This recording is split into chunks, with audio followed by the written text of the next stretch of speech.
friends! Today we're going to learn about roots, prefixes, and suffixes.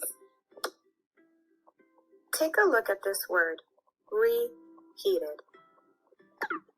If you look at this word carefully, you might notice that it has smaller words hidden inside. Let's take a look at the word heat.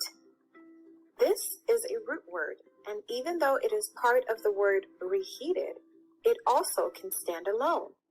What does heat mean to you? A root word is the simplest form of a word. It can have beginnings and endings added to it. When we combine root words with beginnings and endings, it creates new words.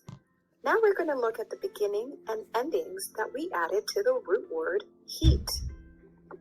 In this word, re is the beginning or prefix that is attached to the root word to alter its meaning. Re means again.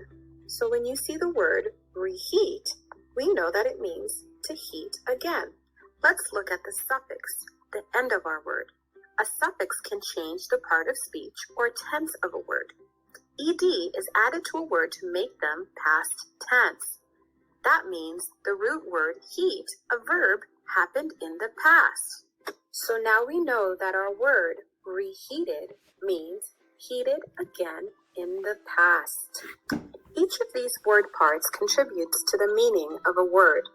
Knowing about root words, suffixes, and prefixes can help you determine the meaning of unfamiliar words.